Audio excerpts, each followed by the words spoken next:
Transport mall ने शुरू कर दी है क्लेम हॉटलाइन। अगर आपने बीमा पॉलिसी ली है ट्रांसपोर्ट मॉल से और हो जाए कोई दुर्घटना तो आप कभी भी इस क्लेम हॉटलाइन पर फोन कर सकते हैं। जैसे ही आप ट्रांसपोर्ट मॉल से बीमा पॉलिसी खरीदेंगे आपको हॉटलाइन का ये नंबर दे दिया जाएगा और ये नंबर 12 महीने 30 दिन और 24 घंटे खुला रहेगा। तो अब क्लेम की चिंता छोड़ें और बीमा करवाएं सिर्फ ट्रांसपोर्ट मॉल से। ट्रांसपोर्ट टीवी पर आपका स्वागत है। मैं हूं मनिंदर सिंह और आप देख रहे हैं ब्रेकिंग न्यूज।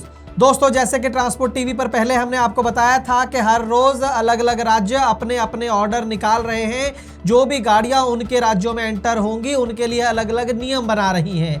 आज की रिपोर्ट में हम आपको बताएंगे कि 3 राज्य महाराष्ट्र, मेघालय और गोवा जिन्होंने हाल ही में कुछ नए नियम निकाले हैं, जिससे होगा ये कि जिन भी लोगों ने इन 3 राज्यों के अंदर जाना है उनको बहुत ही ज्यादा दिक्कतें आने वाली हैं। खास करके हम बात कर रहे हैं गाड़ी मालिकों की और गाड़ी चालकों की। मैं एक एक करके आपको तीनों राज्यों के ऑर्डर्स बताऊंगा ब्रीफ के अंदर के क्या ऐसी शर्तें उन्होंने लगा दी हैं जिससे गाड़ी चालकों को बेहद दिक्कतों का सामना करना पड़ सकता है। तो सबसे पहले महाराष्ट्र की बात करते हैं। इन ऑर्डर्स के अंदर आप देख सकते हैं लिखा गया है कि जो भी गाड़ियां महाराष्ट्र के बाहर से एंटर कर रही हैं महाराष्ट्र के अंदर, उन गाड़ियों के जो भी ड्राइवर और क्लीनर हैं उनके पास RT-PCR टेस्ट की नेगेटिव रिपोर्ट होनी चाहिए और वो रिपोर्ट 48 घंटे से पुरानी नहीं होनी चाहिए।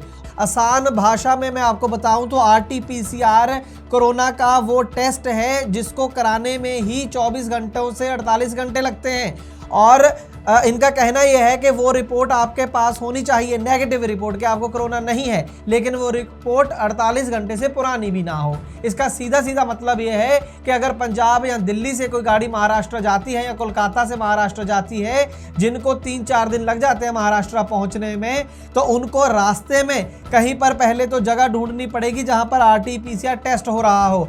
वहां पर रुककर अपना सैंपल दें, फिर 2 दिन वहीं पर रुके रहें, रिपोर्ट लें नेगेटिव की और फिर 48 घंटों के अंदर अंदर फटाफट महाराष्ट्र के बॉर्डर पर पहुंच जाएं, क्योंकि अगर 48 के 49 घंटे हो गए तो वो रिपोर्ट वैलिड नहीं रहेगी। ये समझा जा सकता है कि महाराष्ट्र एक ऐसा राज्य है जहां पर कोरोना का कहर बहुत ज्यादा बरपा है और अब काफी वहां पर इंप्रूवमेंट भी है और ये इसी लिहाज से ऑर्डर पास किए गए हैं कि राज्य के अंदर कोरोना और ना फैले।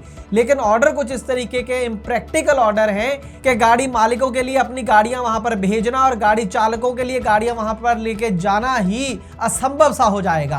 दोस्तों, महाराष्ट्र के बाद बात करें मेघालय की, तो यहां पर भी जो प्रशासन ने ऑर्डर जारी किए हैं वो बेहद बेतुके हैं। जी हां, इन ऑर्डर्स के मुताबिक जो भी व्यक्ति गाड़ी लेकर मेघालय के अंदर एंटर कर रहा है उसके पास वैक्सीनेशन का फाइनल सर्टिफिकेट होना चाहिए।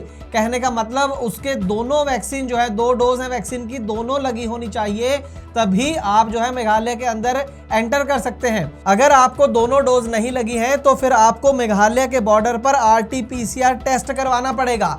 टेस्ट करवाते ही आपको या तो आप अपने घर चले जाएं अगर आप मेघालय के आसपास रहने वाले हैं, या फिर आपको वहां पर एक होटल ले लें।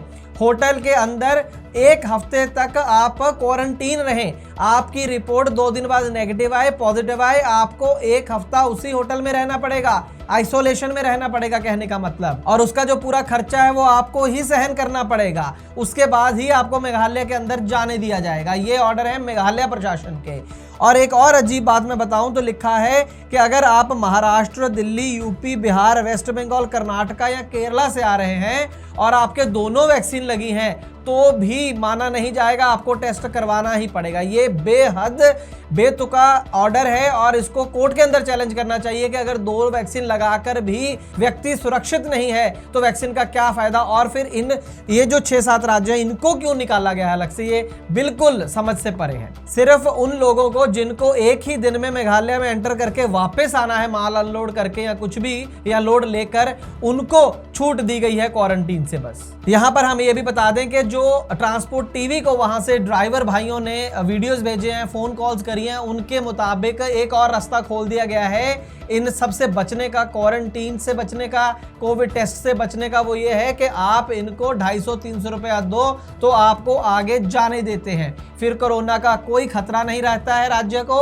और सब कुछ सामान्य हो जाता है। वैक्सीन की भी जरूरत नहीं है, सिर्फ 200-300 रुपया इनको रिश्वत दो और वहां से आप निकल सकते हो। ये करंट स्टेटस है कुछ ड्राइवरों ने हमें वहां से फोन करके खुद बताया। दोस्तों, महाराष्ट्र मेघालय के बाद बात कर लेते हैं गोवा की। गोवा में भी कुछ दिन पहले एक ऑर्डर जारी कर दिया था जिसके अंदर ये कह दिया गया था कि हर व्यक्ति नेगेटिव रिपोर्ट लेके आएगा अगर गोवा में एंटर करना है, और वो रिपोर्ट 72 घंटों से पुरानी नहीं होनी चाहिए। लेकिन इसके बाद कुछ लोग गोवा हाई कोर्ट में पहुंचे और हाई कोर्ट के दखल के बाद ये जो सख्त कंडीशन थी उसमें कुछ रियायत दी गई है। रियायत अब यह है कि जो लोग मेडिकल इमरजेंसी के लिए गोवा में एंटर कर रहे हैं या फिर एम्बुलेंस से एंटर कर रहे हैं, उन लोगों को रिपोर्ट दिखाने की जरूरत नहीं है। और दूसरा, कुछ मालगाड़ियों को यानी कि ट्रक्स को छोड़ दिया गया है जो कुछ खास किस्म का सामान लेकर गोवा में एंटर कर रहे हैं। इसके अंदर क्या क्या शामिल है मैं आपको बता देता हूं। ऑक्सीजन, मेडिकल ड्रग्स यानी कि दवाएं, raw material to pharmaceutical companies, दवाइयां बनाने वाली कंपनियों का रॉ मटेरियल यानी कि, और मेडिकल इक्विपमेंट, दूध, सब्जियां, फूड ग्रेन्स, अंडा, मीट और गैस सिलेंडर्स। अगर ये चीजें लेकर आपका ट्रक जो है गोवा में एंटर कर रहा है तो फिर आपको नेगेटिव रिपोर्ट दिखाने की जरूरत नहीं है। और अगर आपकी गाड़ी ये जो चीजें मैंने बताई उसके अलावा कोई माल लेकर जा रही है तो आपकी गाड़ी के ड्राइवर को, क्लीनर को कोविड की नेगेटिव रिपोर्ट दिखानी पड़ेगी, जो कि 72 घंटों से ज्यादा पुरानी नहीं हो सकती। तो दोस्तों, बात सिर्फ महाराष्ट्र, मेघालय और गोवा की नहीं है, और भी राज्य हैं जिन्होंने ऐसे ऑर्डर जारी किए हैं। जो राष्ट्रीय स्तर की हमारी संस्थाएं हैं, ट्रांसपोर्ट संस्थाएं हैं, उनको ये मुद्दा उठाना चाहिए। एक जैसे नियम पूरे देश के अंदर हो, ये संभव नहीं है कि अगर एक गाड़ी जो है, जैसे मैंने पहले कहा कि देश के एक कोने से दूसरे कोने में जा रही है, तो इन नियमों के हिसाब से हो सकता है कि उसको एक चक्कर में 2-3 बार कोविड टेस्ट कराना पड़े, क्वारंटीन रहना पड़े और एक चक्कर में ही उसका महीना 1.5 महीना लग जाए। ऐसा भी संभव हो सकता है अगर ये तमाम नियम मानने हैं तो, जो कि किसी भी लिहाज से तर्कसंगत नहीं है। आज की ब्रेकिंग न्यूज में बस इतना ही। ट्रांसपोर्ट टीवी देखने के लिए बहुत बहुत शुक्रिया। नमस्कार दोस्तों, मैं दिल्ली से संदीमान। मेरे पास 8-9 गाड़ियाँ हैं। मैंने ट्रांसपोर्ट मॉल से अपना इंश्योरेंस गाड़ी कराया था। बहुत अच्छी सुविधा है इनकी, 24 घंटे सर्विस एक्टिवेट रहती है। क्लेम वगैरह लेने में कोई दिक्कत नहीं है, अच्छी इंश्योरेंस है। मैं आपसे भी कहूँगा ट्रांसपोर्ट मॉल से अपनी गाड़ी का इंश्योरेंस कराएं। इनका नंबर है 9831 9831, 24 घंटे एक्टिवेट है। बहुत अच्छी सर्विस है ट्रांसपोर्ट मॉल की। तो बीमा के लिए व्हाट्सएप करें अपनी गाड़ियों के नंबर 90831 90831 पर। आप भरोसा कर सकते हैं हम पर। ट्रांसपोर्ट टीवी को यूट्यूब पर अभी करें सब्सक्राइब और दबाएं बेल आइकन। फेसबुक पर लाइक करें हमारा पेज और ट्विटर पर भी करें फॉलो। ट्रांसपोर्ट टीवी, जानकारी लाभकारी।